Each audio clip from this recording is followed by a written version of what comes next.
హల్లెలూయా. ప్రభునందు ప్రియమైన విశ్వాసాంగ సభ్యులకు, యవనస్తులకు, పెద్దలకు, చిన్నలకు ప్రభు పేరట మరొకసారి వందనాలు చెల్లిస్తున్నాను. మరి ఏప్రిల్ నెల మొదటి శుక్రవారం, ఏప్రిల్ నెల చివరి శుక్రవారం కూడా మనం ఇలా ప్రభువును ప్రార్థించుటకు దేవుడు మనకిచ్చిన భాగ్యాన్ని బట్టి, అవకాశాన్ని బట్టి, ధైర్యతను బట్టి దేవాదేవునికి వందనాలు చెల్లిస్తున్నాను. మరి ముఖ్యంగా మరి ఈ యొక్క ప్రపంచం అంతా అల్లకొల్లరంతో, శాపం, పాపంతో నిండిపోయింది. మరి మన కుటుంబాలని, మనల్ని దేవుడు విడవలేదు, ఎడబాయలేదు. తన ప్రేమ ఉంచి మనల్ని బ్రతికించినందుకు దేవాదేవునికి వందనాలు చెల్లిద్దాం. ముఖ్యంగా మరి ఈరోజు పాఠ్యాంశ భాగము ఆమె విస్తారముగా ప్రేమించును అనే మాట గురించి మాట్లాడుకుందాం. ఆయన చేసింది ఆమె విస్తారంగా ప్రేమించును. ప్రేమ అనే రకాలను చూసేటప్పుడు 4-5 రకాలు ఉంటాయి ప్రేమలో. అందులో మానవులైన వారు కొంత ప్రేమని తీసుకుని దాని పట్ల అవగాహన లేకుండా ప్రాణాలు పోయే స్థితి తెచ్చుకుంటారు. అయితే ఈ ప్రేమ ఎలాంటిదో దేవుని యొక్క లేఖనము ద్వారా దేవుడు మనకు కొన్ని మాటలు తెలియపరుస్తుండే. లోకా సువార్త 7:47 చదువుకుందాం. లోకా సువార్త 7:47 చదువుకుందాం. ఆమె విస్తారముగా ప్రేమించిన గనుక ఆమె యొక్క విస్తార పాపములు ఆమె విస్తారమైన పాపములు క్షమింపబడినని నీతో చెప్పుచున్నాను. ఎవనికి కొంచెముగా క్షమింపబడును వాడు కొంచెముగా ప్రేమించనని చెప్పి నీ పాపములు క్షమింపబడి ఉన్నవని ఆమెతో అనెను. చూడండి, ఇక్కడ దేవుని యొక్క పరిశుద్ధ గ్రంథములో దేవుడు లేఖనం ద్వారా స్పష్టంగా మనతో మాట్లాడుతున్నాడు. ఎలా మాట్లాడుతున్నాడంటే ఆమె విస్తారముగా ప్రేమించింది. ఎవరిని ప్రేమించింది? దేవుని ప్రేమించింది. ఇక్కడ దేవుని ప్రేమించింది. ఇక్కడ 7:37 చూడమ్మా ఒకసారి. 37-38 ఆ ఊరిలో ఉన్న పాపాత్మురాలైన ఒక స్త్రీ యేసు పరిసయ్యుని ఇంట భోజనమునకు కూర్చున్నాడని తెలిసి ఒక బుడ్డిలో అత్తరు తీసుకుని వచ్చి వెనుక తట్టు ఆయన పాదముల యొద్ద నిలవబడి ఏడ్చుచు కన్నీళ్లతో ఆయన పాదములను తడిపి తన తల వెంట్రుకలతో తుడిచి ఆయన పాదములను ముద్దు పెట్టుకొని ఆ అత్తరు వాటికి పూసెను. ఇక్కడ చూడండి, చాలా విలువైన జీవితాన్ని ప్రభు పాదాల దగ్గర పెట్టినట్లు మనం అందరం కూడా చూస్తున్నాం. అయితే ఈమె పాపం చేసే స్త్రీ అని ఉంది. పాపం చేసే స్త్రీ ఏం చేస్తుంది? డబ్బు కోసం శరీరాన్ని అమ్ముకుంటుంది. ఆ వచ్చిన ద్రవ్యంతో మరి కొంత తిండం, కొంత బట్ట కట్టుకోవడం, లేకపోతే ఏదో చేయడం చేస్తుంటుంది. అయితే ఇక్కడ ఈ స్త్రీ మాత్రము ధనాన్ని పోగు చేసుకుని ఒక సెంటు కొనుక్కుంది. ఎందుకంటే తన శరీరాన్ని ఆకర్షించుకోవాలని, ఆ 10 మందికి తన శరీరాన్ని చూపించుకోవాలని ఆ సెంటు రాసుకుని అందరికీ కూడా ఆకర్షణ జీవితం కళ్ళలో ఉండాలని. అయితే ఏం చేసిందంటే, ఎప్పుడైతే ప్రభు ఆ సీమోని ఇంటిలోకి ఎప్పుడైతే వచ్చాడో ఆమె గ్రహించింది, అయ్యా నేను పాపాత్మరాల్ని, శరీరాన్ని అమ్ముకుని బ్రతికిన దాన్ని మరి ఈరోజు దేవుడు ఈ యొక్క సీమోని ఇంట్లోకి వచ్చినాడు. నా జీవితాన్ని, నా బ్రతుకుని ఆయనకు చూపించాలి. నా బ్రతుకుని చూపించి ఆయన దగ్గర శరణం అడుగుదాం. నీ చేసిన బ్రతుకంతా కూడా వ్యర్థము, నీ చేసే పని అంతా కూడా పాపంతో నిండింది. దానివల్ల శాపం, పాపం వస్తుందని లేఖనం ద్వారా దేవుడు మరి 33.5 సంవత్సరాలు తిరిగేటప్పుడు బోధించున్నాడు. మరి ఈరోజు నా జీవితాన్ని ఆయన దగ్గర నేను పగలగొట్టుకుంటానని ఏం చేసిందంటే, అత్తరు తీసుకుని వెళ్ళి ఏం చేసిందంటే యేసు పాదాల దగ్గర పగలగొట్టినట్లు మనం అందరం కూడా చూస్తున్నాం. ఒకప్పుడు అత్తరు రాసుకుని అనేక మందిని ఆకర్షించుకున్నట్లు చేసింది. ఇప్పుడు ఏం చేసిందంటే, అత్తరు ప్రభు పాదాల దగ్గర ఎప్పుడైతే పగలగొట్టిందో అందరికీ కూడా సువాసనగా మార్చబడ్డారు. అంటే ఇప్పుడు ఏం చేస్తుంది ఆమె ఏం చేస్తుందంటే ఎక్కువగా దేవుణ్ణి ప్రేమిస్తుంది. ఇప్పుడు ప్రేమించడం వల్ల ఏం జరిగింది? దేవుడు అభినందిస్తున్నాడు. అవి ఏం చేస్తున్నాడండి? అభినందిస్తున్నాడు, ప్రశంసిస్తున్నాడు కదా. చూడండి, లోకంలో మనం ఒక గొప్ప కార్యం చేసాం అనుకోండి, మనకు సన్మానాలు చేస్తారు, సాల్వాలు కప్పుతారు, దండలు ఇస్తారు, బొగ్గులు ఇస్తారు. అది లోకాంతరం. కానీ మన దేవుడు కూడా మనల్ని అభినందిస్తున్నాడు. ఆమె విస్తారంగా ప్రేమించింది, ఆమె విస్తారమైన పాపములు క్షమింపబడ్డాయని దేవుడు మనతో మాట్లాడుతున్నాడు. అంటే ఎంత అభినందిస్తున్నాడండి. ఆ మనుషులందరూ కూడా ఊరి వారు, గ్రామం వారు, దేశస్తులు ఆమె పాపాత్మరాలైన స్త్రీ అని దేశించవచ్చు. కానీ మన దేవుడు ఆమెను అభినందిస్తున్నాడు. అంటే ఈమె విస్తారంగా ప్రేమిస్తుంది, ఈమె పాపములు క్షమింపబడ్డాయని ప్రేమిస్తుంది. అంటే ఆమె విస్తారంగా ప్రేమించింది కాబట్టి ఆమె పాపములు క్షమింపబడినట్లు లేఖనం ద్వారా దేవుడు మనతో మాట్లాడు. చూడండి, మత్తయి సువార్త 8:10 చదువుకుందాం. మత్తయి సువార్త 8:10 చదువుకుందాం. యేసు ఈ మాట విని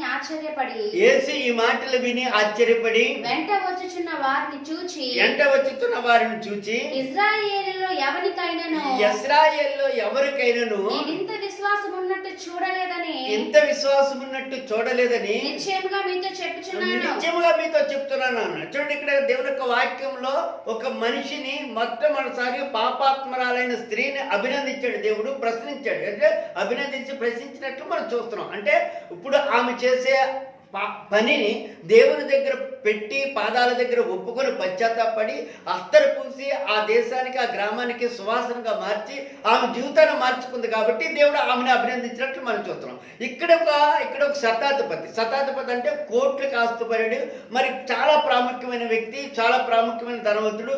ఆయన 10 మంది రమ్మంటే వస్తారు, 10 మంది పొమ్మంటే వస్తారు. ఆయన కూర్చుండే దగ్గరికి అన్ని కావాలంటే సమస్తం కూడా చెప్తే అలాంటి వ్యక్తి ప్రభుతో మాట్లాడేటప్పుడు ఆయన ఏమంటున్నాడంటే నీ ఇంటికి నేను వస్తాను అని అంటున్నాడు. అంటే ఏమంటున్నాడంటే నా ఇంటికి వచ్చేటప్పుడు నేను యోగ్యుడిని కానంటున్నాడు. ఇప్పుడు చూడండి, ధనవంతులు వచ్చారంటే చాలా అట్టాసాలు చేస్తారు, చాలా ఉన్నతమైనది.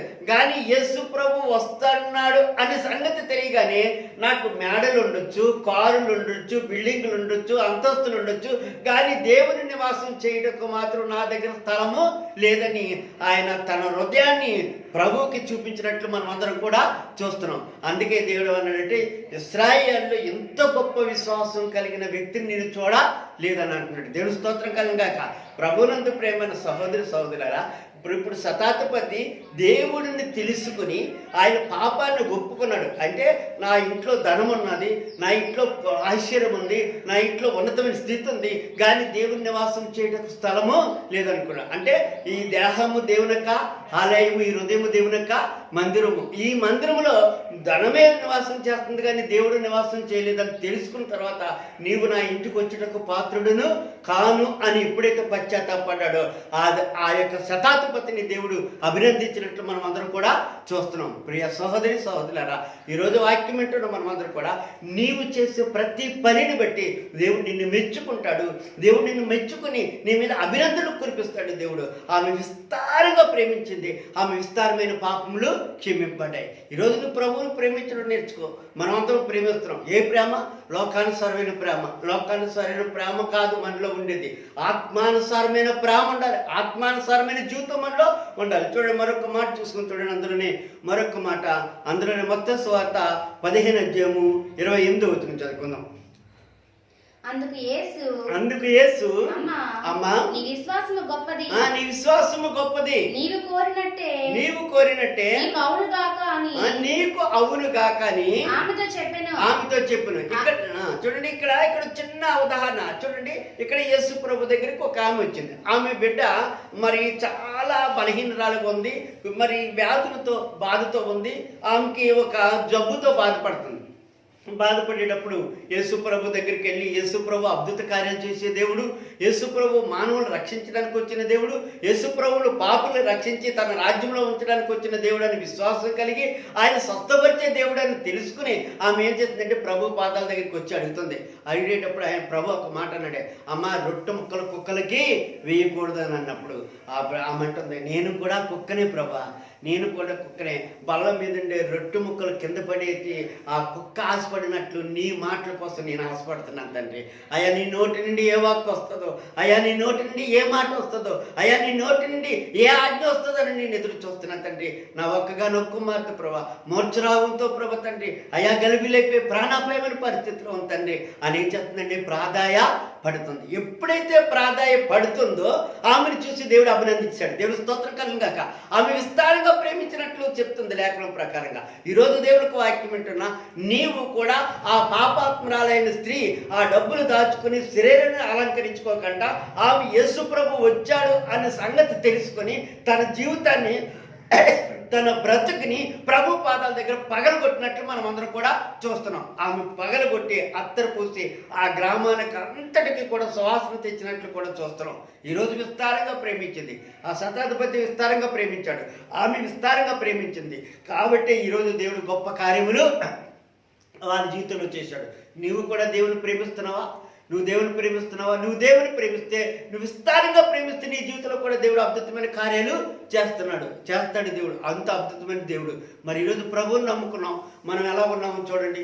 ఆత్మీయులో మనం ఎలా ఉన్నామో, ఆత్మీయులో మనం ఎలా ప్రార్థన చేస్తున్నామో, ఆత్మీయులో ఎలా దేవునితో గోచాడుతున్నామో, మనం లోన ఒకలాగా ఉంటున్నామేమో, బయట ఒకలాగా ఉంటున్నామేమో, మందిరంలో ఒకలాగా ఉంటున్నామేమో, ఇంట్లో ఒకలాగా ఉంటున్నామేమో, మందిరం దాటితో మన ప్రవర్తన ఎలా ఉంటుందో, మందిరంలో ఉంటే మన ప్రవర్తన ఎలా ఉంటుందో ఈ వాక్యం ద్వారా నువ్వు సరి చేసుకోవాలని ప్రభు నీతో నాతో కూడా మాట్లాడుతున్నాడు. ఈరోజు నువ్వు ప్రభువుని ప్రేమిస్తావా?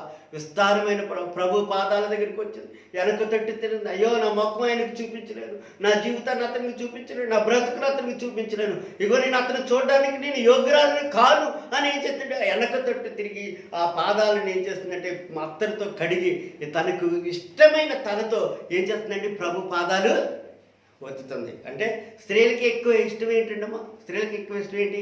తల అంటే చాలా ఇష్టం. తలగాని ఊడిపోయిందనుకో డాక్టర్ దగ్గరికి, మెడికల్ షాపుల దగ్గరికి, ఎవరెవరు సలహాలు సూచనలు, బ్యూటీ పార్లర్ దగ్గరికి వెళ్ళి తల నా పెద్దది రావాలని ఎన్నో ఆలోచన చేస్తారు. అంటే అంత విస్తారమైన ప్రేమ కలిగిన తలని ఎవరి దగ్గర పెట్టిందండి? ప్రభు దగ్గర పెట్టినట్లు మనం చూస్తున్నాం. కాబట్టి ఈరోజు ప్రభునందు ప్రేమ సహోదరి సహోదరులారా, వాక్యం వింటున్న మనం అందరం కూడా నీవు విస్తారంగా దేవుని ప్రేమిస్తున్నావా? శతాధిపతి విస్తారంగా దేవుని ప్రేమించాడు, దేవుడు అభినందనలు పొందుకున్నాడు. ఆ స్త్రీ విస్తారంగా ప్రేమించింది, ఆమెకు అభినందనలు పొందుకుని. చూడండి, మరొక మాట చూస్తున్నాము. మార్కు సువార్త 12:43 చదువుకుందాం. మార్కు సువార్త 12:43 చదువుకుందాం. ఆయన తన శిష్యులను పిలిచి కానుక పెట్టిలో డబ్బులు వేసిన వారందరికంటే ఈ వేద యదవరాలు ఎక్కువ వేసినని మీతో నిశ్చయముగా చెప్తున్నాను. చూడండి, ఇక్కడ ఇంకో వ్యక్తిని దేవుడు మనకు పరిచయం చేశాడు. ఇక్కడ చూడండి, పేద యదవరాలు అంటే భర్త లేనిదాయి, ఆధారం లేనిదాయి, దిక్కు లేనిదాయి. మరి భర్త దిక్కు ఆధారం లేని ఈ బిడ్డ తన కలిగిన 2 కాసులు తీసుకొచ్చి ఎక్కడ వేసిందంటే ప్రభు సన్నిధానంలో వేసింది. ఇప్పుడు మనం ధనవంతులు ఉన్నారనుకోండి, మనం బ్యాంకులలో ఏం చేస్తాం? డిపాజిట్లు చేస్తుంటాం. మనం బ్యాంకులో అట్లా ఏం చేస్తామండి చెప్పండి? దాన్ని ఏం చేస్తే నా 5-6 సంవత్సరాలకి ఏం చేస్తామంటే దాన్ని జాగ్రత్తగా మనం చేసుకుంటాం. 5 సంవత్సరాలకి 5 సంవత్సరాలు పెరగాలని. కానీ ఈ సహోదరి మాత్రము నాకు లేకపోయినా పర్వాలేదు, నా దేవునికి ఇవ్వాలనే ఆలోచన కలిగి ఏం చేస్తుందంటే దేవునికి ఇచ్చిట్లో ఫస్ట్ ఉన్నది కాబట్టి అక్కడ ఏం చేస్తుందంటే అందరికంటే ఆమె ధన్యురాలైంది. దేవుని స్తోత్రం కలిగాక అందరికంటే ఏమైందండి? ఆమె ధన్యురాలైంది. అంటే ఈమె ఇచ్చిన దాంట్లో ధన్యురాలైంది. ఈరోజు చాలా మంది బోల్డ్ ధనం ఉండొచ్చు, బోల్డ్ డబ్బు ఉండొచ్చు, బోల్డ్ ప్రఖ్యాతుల పేర్లు ఉండొచ్చు, దేవునికి ఇచ్చట్లో చాలా మంది వెనకబడిపోతున్నారు. అందుకే దేవుడిని మీరు విస్తారంగా ప్రేమించటము లేదు. మీరు ప్రేమించారనుకోండి, దేవునికి ఇచ్చట్లో కూడా ముందు ఉంటారు. దేవునికి ప్రేమించారనుకోండి, దేవునికి ఇంట్లో వెనకబడటం మాత్రము జరగదు. మీరు దేవుని ప్రేమించట్లేదు కాబట్టే దేవునికి ఇవ్వటం లేదు. ఎందుకంటే ఈరోజు ఆదివారం దేవుని దేవాలయంలోకి వెళ్ళాలనుకోండి, కానుక పట్టుకెళ్ళంటే ఈ వారం అంతా దేవుడు నాకు సహాయం చేశాడు, ఈ వారం అంతా దేవుడు నాకు పని ఇచ్చాడు, ఈ వారం అంతా నాకు ఆయుష్ ఆరోగ్యం ఇచ్చాడు, ఈ వారం అంతా హాస్పిటల్ పాలవకంటే నాకు దేవుడు సహాయం చేశాడు, ఈ వారం అంతా ఒక బెల్ల నా నోట్లో పడకంటే దేవుడు నాకు సహాయం చేశాడు అని ఏం చేశాడు? ఆ కష్టాతీతాన్ని అంటే దేవునికి ఇవ్వాలంట. ఆ పేద యదవరాలు 2 నాణ్యాలు ఇచ్చి ఎవరిని ఏంటిని దేవుని మహిమ పరిచింది. దేవుడు ఏం చేస్తాడంటే ఆమెను అభినందించినట్లు మనం చూస్తున్నాం. ఈరోజు ప్రభునందు ప్రేమను సహోదరులారా, నువ్వు దేవుణ్ణి ఎక్కువగా ప్రేమిస్తున్నావా? ఆమె విస్తారంగా ప్రేమించిందండి, విస్తారంగా ప్రేమించింది. చూడండి, ప్రకటన గ్రంథము 21:4 చదువుకుందాం. ప్రకటన గ్రంథము 21:4 చదువుకుందాం. ఆయన వారి కన్నుల ప్రతి బాష్ప బిందువును తుడిచివేసును, మరణమిక ఉండదు. చూడండి, ఆ శతాధిపతికి ఏంటి? దాని కంటిలో ఉండే పాస మీద తుడిచాడు కదా, దేవుడు కార్యం చేశాడు కదా. డబ్బు ఉండొచ్చు, ధనం ఉండొచ్చు, పేరు ఉండొచ్చు, ప్రఖ్యాతులు ఉండొచ్చు, వాదం ఉండొచ్చు, ఏమున్నా కానీ హృదయంలో యేసయ్య లేడు. తన దుఃఖం వ్యాధంతో ఉంది.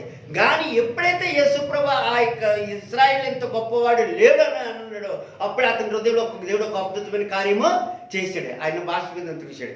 అలాగా కుమార్తె యొక్క తల్లిని, అలాగా పేద యాదవరాలకు భాష మీద కూడా తుడిచినట్లు చూస్తున్నాం. వారు ఎక్కువగా దేవుని ప్రేమించారండి. నువ్వు దేవుని ప్రేమిస్తున్నావా? క్రియల మూలంగా దేవునికి ప్రేమించేటట్లు చూపిస్తున్నావా? నీ క్రియ చూపిస్తున్నావా? ఇదిగో నేను దేవుని ప్రేమిస్తున్నాను అని క్రియలో లేకపోతే నేను ప్రేమిస్తున్నానంటే కుదరదు. నువ్వు ప్రేమించేటట్లు క్రియ కనపడాలి. ఆ శతాధిపతిలో క్రియ కనపడ్డది, ఆ స్త్రీలో క్రియ కనపడ్డది, ఆ పేద ఎదవలలో క్రియ కనపడ్డది. అందుకే దేవుడు వారి యొక్క బాసు బిందువులన్నింటినీ కూడా తూసివేశాడు. ఇంకా వారికి ఏం లేదు, మరణమే లేదు. వారికి మరణం ఒకవేళ ఉంటే ఏ మరణం ఉందంటే శారీరకమైన మరణం ఉంది, కానీ ఆత్మీయమైన మరణం లేదు. చూడండి, అలాగే రోమ 5:5 చదువుకుందాం. రోమ 5:5 చదువుకుందాం. రోమ ఎందుకనగా ఈ నిరీక్షణ నువ్వు ఈ నిరీక్షణ కలిగి ఉన్నట్లయితే నిన్ను సిగ్గుపరిచేవాడు మాత్రము దేవుడు కాదు. దేవుడు స్తోత్రం కలుగాక. హల్లెలూయా. ప్రభునందు ప్రియమైన సహోదరి సహోదరులారా, వాక్యమంటను నీవు ఈరోజు దేవుని విస్తారంగా ప్రేమిస్తున్నావా? విస్తారంగా ప్రేమించే జీవితం నీలో ఉందా లేదో ఆలోచన చేసుకో. నువ్వు దేవుని విస్తారంగా ప్రేమించినట్లయితే ఆ స్త్రీ తన జీవితాన్ని ప్రభు పాదాల దగ్గర పెట్టి ఎలాగైతే ఏడ్చి కన్నీరుతో పాదాలు తుడిచి తలతో ఎలాగైతే వచ్చిందో నువ్వు అలా చెయ్యి. అప్పుడు ప్రభువు నువ్వు ప్రేమించినట్లే. నువ్వు కానీ విస్తారంగా ప్రేమించినట్లయితే నువ్వు నిరీక్షణ కలిగిన దానిగా ఉంటావు, నిరీక్షణ కలిగిన వాడిగా ఉంటావు. ఆ శతాధిపతి అంటున్నాడు, నాకు డబ్బు ఉండొచ్చయ్యా, ధనాలు ఉండొచ్చు, రథాలు ఉండొచ్చు, గుర్రాలు ఉండొచ్చు, కానీ నీవు నా గృహంలో కడుగు పెట్టినప్పుడు నేను యోగ్యుడిని కానన్నాడు. దేవుని స్తోత్రం కలుగాక. ఎంత తగ్గించుకున్నాడు. ఆయన ప్రేమించాడు కాబట్టే, దేవుని ప్రేమించాడు కాబట్టే ఆయన తన జీవితాన్ని ప్రభు దగ్గర ఒప్పుకున్నాడు. ఈరోజు ఆ స్త్రీ దేవుని ప్రేమించింది కాబట్టే నేను వేసే రొట్టె ముక్కలు తిని బ్రతికి నేను కూడా కుక్క పిల్ల లాంటిది అని నేను తండ్రి అని ఒప్పుకుంది. ఈరోజు నువ్వు దేవుని ప్రేమించినట్లయితే నువ్వేం చేయండి, నిరీక్షణ కలిగిన దానిగా ఉంటావు. నువ్వు దేవునికి స్తోత్రం కలగాక. ఆ యొక్క నిరీక్షణ కానీ లేకపోతే నీ జీవితం అంతా కూడా వ్యర్థమే, నీ బ్రతికంతా వ్యర్థమే. ప్రభునందు ప్రేమైన సహోదరి సహోదరులారా, ప్రభు రక్తం ఇచ్చి నిన్ను కొన్నాడు, పరిశుద్ధురాలుగా పరిశుద్ధుడిగా నిన్ను తయారు చేశాడు. నశించిన దాన్ని వెతికి రక్షించినట్లు నిన్ను వెతికి రక్షించి దేవునికి సహాయం చేశాడు. ఈ రోజు వరకు నిన్ను నీ కుటుంబంలో నేను తలగానే ఉంచాడు కానీ తోకగా ఉంచలేదు. ఈ గ్రామంలో కానీ, నీ దేశంలో కానీ, నీ గృహంలో కానీ, నీ బంధువుల దగ్గర నిన్ను ఒక స్థాయిగానే ఉంచాడు కానీ దేవుడు నిన్ను వారి దగ్గర ఒక సోదరుగా మాత్రం దేవుడు ఉంచలేదు. కాబట్టి ఈ రోజు నువ్వు నిరీక్షణ కలిగి ఆయన ప్రేమించడానికి నువ్వేం చేయాలంటే ప్రయత్నము చేయాలి. చూడండి, మరొక మాట చూసుకుని చూడండి, 53 కీర్తన 50 ఎస్ఐ గ్రంథం 53:3 చదువుకుందాం. ఎస్ఐ గ్రంథం 53:3 చదువుకుందాం. అతడు తృణీకరింపబడిన వాడును, ఆయన మనుషుల వలన విసర్జింపబడిన వాడును, ఆయన మనుషుల వల్ల విసర్జింపబడిన వాడును, వ్యసనాక్రాంతుడుగాను, వ్యాధిని అనుభవించేవాడుగాను, మనుషులు చూడనల్లిన వాడుగాను ఉండెను. చూడండి, చాలండి. ఆయన తృణీకరింపబడిన వాడు ఎవరు? మనమే కదండి. ఆయన తృణీకరించాం కదా. ఎవరు తృణీకరించారు చెప్పండి? ఎవరు తృణీకరించారు? ఎవరు? మనమే తృణీకరించండి. నువ్వు తృణీకరించావు కాబట్టి ఆయన నువ్వు ప్రేమించటమా లేదు. నువ్వు తృణీకరిస్తున్నావు అంటే ఆయన నువ్వు ప్రేమించట్లేదు. ఆయన వ్యసనకారుడిగా మార్చబెట్టావు, ఆయన దుఃఖ పెట్టేవాడిగా ఉంచావు, వ్యాధికరంగా ఉంచావు. కాబట్టి ప్రభునందు ప్రేమైన సహోదరి సహోదరులారా, వాక్యం వింటున్న నీవు ఈరోజు నువ్వు శతాధిపతిగా ఉంటే దేవుని ప్రేమించు. నువ్వు ఒక పాపాత్మరాలుగా స్త్రీగా ఉంటే దేవుని ప్రేమించడం నేర్చుకో. ప్రేమిస్తున్నావా? ప్రభువుని ప్రేమిస్తున్నావా? ప్రభువుని ప్రేమించిన వారు తన జీవితాన్ని ప్రభు దగ్గర ఒప్పుకుంటారు, విడిచిపెట్టుకుంటారు. దాన్ని మాత్రం ఇక అవలంబించే జీవితం ఉండదు, దానితో బ్రతికే జీవితం కూడా ఉండదు. ఆ పాపాత్మరాలైన స్త్రీ మరలకి ఎక్కడ కూడా పాపం చేసినట్లు లేదు. ఆ శతాధిపతి ఎప్పుడైతే యేసు ప్రభు ఇశ్రాయేలుతో గొప్ప విశ్వాసం గలవాడు చూశాడని అన్నాడో అప్పటి నుండి ఆయన ధనవంతుడిగా లేడు కానీ యేసు ప్రభు శిష్యుడిగా మార్చబడ్డాడు. ఈరోజు ప్రభునందు ప్రేమను సహోదరి సహోదరులారా, వాక్యం ఏంటంటే నీవు వ్యసనకారుడిగా మారుస్తున్నావు, ఆయన దుఃఖ పెట్టేవాడిగా, ఆయన వేదన పెట్టేవాడిగా మారుస్తున్నావు. ఆయన నీవు ప్రేమిస్తే నిన్ను ఆయన కూడా ప్రేమిస్తాడు. ప్రేమించలేదా? దేవుడు ప్రేమించరా? మార్తా మరియాని దేవుడు ప్రేమించలేదండి? ప్రేమించలేదా? ప్రేమించాడు కాబట్టే 4 రోజులైనా వచ్చి వారి తమ్ముడిని లేపి వారికి అప్పచెప్పాడు. దేవుని స్తోత్రం కలుగాక. హల్లెలూయా. దేవుడు ప్రేమించిన గృహంలో మరణం ఉండదు. దేవుని స్తోత్రం కలుగాక. దేవుని ప్రేమించిన గృహంలో శోధన ఉండదు. దేవుని ప్రేమించిన గృహంలో వేదన బాధ ఉండదు. ఈరోజు నువ్వు దేవుని ప్రేమించినట్లు ఉంటే, నిన్ను దేవుడు ప్రేమిస్తే గొప్ప అద్భుతమైన కార్యాలు జరుగుతాయి, గొప్ప అద్భుతమైన క్రియలు కూడా జరుగుతాయి. ఈరోజు దేవుని ప్రేమిస్తున్నావా? నువ్వు ప్రేమిస్తున్నావా? మరొక మాట చూసి చూడండి, యోహాను సువార్త 11:12 చదువుకుందాం. యోహాను సువార్త 11:12 చదువుకుందాం. శిష్యులు ప్రభువా అతడు నిద్రించిన ఎడల బాగుపడుననిరి. యేసు అతని మరణమును గూర్చి ఆ మాట చెప్పను గాని వారు ఆయన నిద్ర విశ్రాంతిని గూర్చి చెప్పుననుకొనిరి. కావున కావున యేసు లాజరు చనిపోయెను. యేసు లాజరు చనిపోయెను. మీరు నమ్మినట్లు నేనక్కడ ఉండలేదని మీ నిమిత్తం సంతోషించుచున్నాను. మీర్చిలో సంతోషించు. చూడండి, యేసు ప్రభువుకి లాజరు చనిపోతాడన్న సంగతి తెలుసా తెలియదా? చెప్పండి చెప్పండి. తెలుసు కదా. తెలిసిండే ఆలోచన చేశాడు. ఎందుకంటే ఆయన మహిమ పరచబడాలి, ఆయన ఘనపరచబడాలి, ఆయన మహిమపరచబడాలి కాబట్టి ఆలోచన చేశాడు. లాజరు యేసు ప్రభు ఎప్పుడైతే ఆ గ్రామంలో కడుగు పెట్టాడో మార్త పరిగెత్తి వెళ్ళి, అయ్యా నువ్వు కానీ ఇక్కడ ఉంటే నా తమ్ముడు చనిపోడు తండ్రి అని అంటారు. అయితే ఆమెతో ఒకే ఒక మాట అన్నాడు, నువ్వు నమ్మితే దేవుని మహిమను చూస్తావు అన్నాడు. నువ్వు నమ్మితే దేవుని మహిమ. చాలామంది అంటున్నారు, ప్రభా యేసు ప్రభా నాయన తండ్రి లాజరు చనిపోయి 3 రోజులు అయ్యింది, నాయన 4వ రోజు అయిపోయింది తండ్రి, ఎవరైనా ఉబ్బిపోయాడు ప్రభా, నానా రకాలుగా ఉన్నాడు, అతను ఏం బయటకు వస్తాడు తండ్రి అని అంటున్నాడు. కానీ మీరు నాతో రండి అని చెప్పి ఆ సమాధి దగ్గరికి వెళ్ళి వాళ్ళందరూ నిల్చోబెట్టి మొదట ఆ రాయిని మీరు తీసివేయండి అన్నాడు. ఆ రాయి ఎప్పుడైతే తీసివేసాడో ఆకాశం వైపు కన్నులెత్తాడు. ఆయన కన్నీరు విడిచి ప్రార్థన చేశాడు. ఆ లాజరుని బయటికి తీసుకొచ్చాడు. దేవుడు ఆ కుటుంబాన్ని ప్రేమించాడు. దేవుడు ఆ కుటుంబాన్ని ప్రేమించి ఆ కుటుంబంలో మరణం లేకుండా దేవుడు సహాయం చేశాడు. ఈరోజు ప్రభునందు ప్రేమైన సహోదరి సహోదరులారా, వాక్యం వింటున్న మీరు దేవుని ప్రేమిస్తున్నావా? నువ్వు దేవుని ప్రేమిస్తే నీ జీవితాన్ని దేవునికి అప్పచెప్పు. నువ్వు దేవుని ప్రేమిస్తే శతాధిపతిలాగా నువ్వు దేవుని దగ్గర వాడబడిపో. దేవుని ప్రేమిస్తే ఆ యొక్క స్త్రీలాగా దేవుని దగ్గర వాడబడిపో. నువ్వు దేవుని ప్రేమిస్తే ఆ పేద ఎదవరాలాగా దేవుని దగ్గర వాడబడిపో. అప్పుడు నీ జీవితంలో దేవుడు కార్యము చేస్తాడు. కానీ ఇక్కడ సీమోను యేసు ప్రభుని పిలిచాడు, కానీ ఆయనకు ఆహ్వానించలేదు, ఆయన ప్రేమించలేదు, ఆయన కాలు కడుక్కోమని నీళ్ళు ఇవ్వలేదు, ఆయన కూర్చోమని కూర్చోవేయలేదు, ఆయనకు ఏది కూడా చేయలేదు. కానీ రాగానే ఏం చేశాడంటే ముద్దు పెట్టుకున్నాడు. ఏం చేశాడండి? అంతే, ముద్దు పెట్టుకున్నాడు. యూదా ఇస్కరియోతు ఏమేడి ముద్దు పెట్టాడు. ఏ ముద్దు? కల్మసంతో ముద్దు, వ్యాసదానంతో ముద్దు పెట్టాడు. అలాగే ఈ సీమోను కూడా అలాగే ముద్దు పెట్టాడు. కానీ నిజంగా యేసు ప్రభుని ఆహ్వానించలేదు, యేసు ప్రభుని ప్రేమించలేదు. నువ్వు ఈరోజు ఏ స్థితిలో ఉన్నావో ఆలోచన చేసుకో. నువ్వు దేవుని ప్రేమిస్తున్నావా లేదో ఆలోచన చేసుకుని నీ హృదయాన్ని మార్చుకోవాలని ప్రభు నీతో నాతో కూడా మాట్లాడుతుండవు. కడవరి దినాల్లోనూ, భయంకరమైన దినాల్లోనూ, అపాయకరమైన దినాలను, వ్యాధికరమైన దినాలను, మరణ మంచుల్లోకి వచ్చాం. ఒక మనిషి చనిపోతే ఒక మనిషి చూడలేని పరిస్థితి వచ్చింది.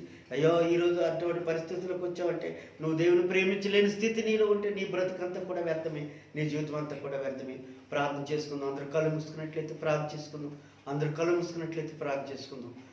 చేసుకుందాం. అలాగే చూస్తున్న వారందరూ కూడా మీరుండే స్థలాల్లో మోకరించి ప్రార్థన చేయండి. ప్రభువుని అడిగిన, ప్రభా నిన్ను ప్రేమించలేని జీవితం నాలో ఉంది నాయన. అయ్యా నిన్ను ప్రేమించలేని బ్రతుకు నాలో ఉంది తండ్రి. నేను అతడు ఆమె విస్తారంగా ప్రేమించింది ఆయన. ఆమె విస్తారమైన పాపములు నేను క్షమింపబడే తండ్రి. ఇగో శతాధిపతి విస్తారంగా ప్రేమించాడు నేను విసుకోతండి. ఇశ్రాయేలు ఎంత గొప్ప విశ్వాసం గలవాడిని చూడలేదని దేవుడు అభినందించాడు. ప్రభా నా బ్రతుకు ఎలా ఉందండి? నన్ను చూసి నువ్వు సంతోషిస్తున్నావా? నన్ను చూసి నువ్వు అభినందిస్తున్నావా? నన్ను చూసి నా మీద తండ్రి ప్రశంస వస్తువులు కురిపిస్తున్నావా దేవా? తండ్రి నా బ్రతుకు ఎలా ఉంది నాయన అని ఒక్కసారి నువ్వు జ్ఞాపకం చేసుకో. ఆ సీమోని పిలిచినాడు. ఆ కుష్ఠరోగి బాగుపడ్డాడు. ఆ కుష్ఠరోగి ఉన్నతమైన స్థితిలోకి వచ్చాడు. ఆ కుష్ఠరోగి ప్రజలందరూ దేవుడు దేశించకుండా అతనికి ఆరోగ్యం ఇచ్చి, ఆయుష్ ఇచ్చి, అతన్ని మంచి ఆరోగ్యవంతుడిగా చేస్తే దేవుని పిలిచాడు, కానీ దేవునికి ముద్దు పెట్టాడు, కానీ దేవుని ప్రేమించే గుణం అతనిలో లేకపోయింది. ఈరోజు నీ జీవితంలో కూడా దేవుడు ఎన్నో ఆశ్చర్యమైన కార్యాలు చేస్తుంటే, ఆశ్చర్యమైన క్రియలు చేస్తుంటే దేవుని ముద్దు పెట్టుకునే స్థితి ఉంది, కానీ ప్రేమించే స్థితి లేదేమో. ప్రార్థన చేసుకుందాం. ఆలోచన కలిగి ఉండండి. అందరూ కూడా ఆలోచన కలిగి మోకరించండి. ప్రార్థన చేసుకుందాం. పరిశుద్ధుడా, జీవము గల దేవా, నాయన నీకు వందనాలు, స్తుతులు స్తోత్రాలు తండ్రి. ఇదిగో నాన్న ప్రభు, ఈ శుక్రవారం కూడా ప్రభు నీ సన్నిధానంలో ప్రభు అయా మమ్మల్ని ఇలా ఉంచినందుకు నీకు వందనాలు, స్తోత్రాలు తండ్రి. అయా తండ్రి ఇదిగో నన్ను ఇప్పుడు వరకు నీ దాసుడు ద్వారా తండ్రి అయా అనేకమైన మర్మాలతో కూడిన మాటలు నేను మాతో మరి మాట్లాడేవు దేవా. నేను నిన్ను ప్రేమించలేని స్థితి నాలో ఉందేమో తండ్రి. నేను తండ్రి నీ యొక్క మాట వినలేని స్థితి నాలో ఉందేమో తండ్రి. నన్ను క్షమించి దేవానికి వందనాలు, స్తోత్రాలు తండ్రి. ఆ శతాధిపతి లాంటి జీవితం దయచండి. ఆ పాపాత్మరాలు లాంటి స్థితి దయచండి తండ్రి. ఆ భేద యదవరాలు లాంటి స్థితి నాకు దయచండి తండ్రి. ఇదిగో నేను ప్రభ తండ్రి, నేను ఆ ప్రభతిగా సొంకని ప్రభ తండ్రి, ఈ కుష్ఠరోగి ప్రభ తండ్రి, నేను నిన్ను పిలిచాడుగా నిన్ను ప్రేమించలేని మనస్తత్వం నైనా నాకు కూడా అటువంటి జీవితం తీసే దేవాన్ని తండ్రి నీకు వందనాలు, స్తోత్రాలు దేవా. నీకు తండ్రి నాతో మాట్లాడినందుకు నీకు వందనాలు. అయ్యా నన్ను దర్శించినందుకు నీకు వందనాలు తండ్రి. నీ కృప అప్పగించినందుకు నీకు వందనాలు తండ్రి. ఇగో మా కుటుంబాన్ని మమ్మల్ని ప్రభా అయ్యా నువ్వు సంరక్షించినైనా మా లోట్లు తీరుస్తున్నందుకు నీకు వందనాలు. ఈ భయంకరమైన దినాలు, అపాయకరమైన దినాలు, మా గృహానికి ఏ తెగులు ఏ కీడు లేకుండా చేస్తున్నందుకు నీకు వందనాలు తండ్రి. మా సంఘాన్ని, మా విశ్వాసాలు, మా కుటుంబాలందరినీ కూడా జ్ఞాపకం చేసుకుని దేవా పేరు పేరు దీవించండి తండ్రి, ఆశ్రయించడైనా. ఏ కుటుంబానికి ఏ కీడు, ఏ కుటుంబానికి ఏ శోధన, ఏ కుటుంబానికి ఏ బలహీనత లేకుండా కూడా సహాయం తెచ్చండి నాయన. నా సంఘంలో ఉండేవారు అందరూ కూడా రెక్కాడితే డొక్కాడిన వారు ప్రభా నేటికి 2 నిలబెట్టి ప్రభు పని లేదు పాటు లేదు నాయన, అయినా నువ్వు వారిని పోషిస్తున్నావు, నువ్వు ఆదరిస్తున్నావు, ప్రేమిస్తున్నావు తండ్రి, వారిని సంరక్షిస్తున్నావు తండ్రి, వారి పాదములకు రాయి తగలకుండా కాపాడుతున్నావు దేవానికి వందనాలు తండ్రి. ఇగో నాయన ప్రభా అనేకమైన ప్రభా నా సంఘంలో ఆశ్చర్యమైన కార్యాలు, ఆశ్చర్యమైన మేలు చేసి ప్రతి కుటుంబాన్ని, ప్రతి బిడ్డను కూడా సంరక్షించినైనా, ప్రతి కుటుంబాన్ని కూడా నీ కృపించినైనా, అయా అపాయం నుండి కీడుల నుండి తప్పించి ఆయుష్ ఆరోగ్యాలు ఇచ్చినైనా సజీవ లెక్కలో ఉంచుతున్నందుకు నీకు వందనాలు తండ్రి. ఇగో నాయన తండ్రి నాయన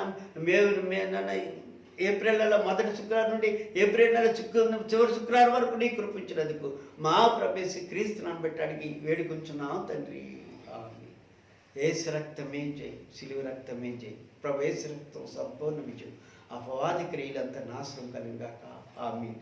తండ్రికి కుమారునికి పరిశుద్ధాత్మకు సాహసం ఇప్పుడునో ఎల్లప్పుడైనా రాక పర్యంతం త్రియేక దేవునికి ఆత్మ కూడిన మనపైన, ప్రార్థించిన బిడ్డపైన సదాకాలము దేవుని కృప నిత్యము తోడేని చక్కగా నడిపించిన కాక. ఆమేన్. అందరికీ వందనాలు. God bless you. దేవుడి మమ్మల్ని బాగా దీవించిన కాక. అందరూ ప్రార్థన చేసుకోండి, వాక్యం చదువుకోండి. యవనస్తులు బాగా చెడిపోతున్నారు, ఆయా చోట్ల ఆయా స్థలాల్లో కూర్చుంటున్నారు. అలా కూర్చోవద్దు, బైబిల్ చదువుకుంటూ ప్రార్థన చేసుకుంటూ దేవుని మహింపరచవలసిందిగా కోరుచున్నాను. అందరికీ వందనాలు.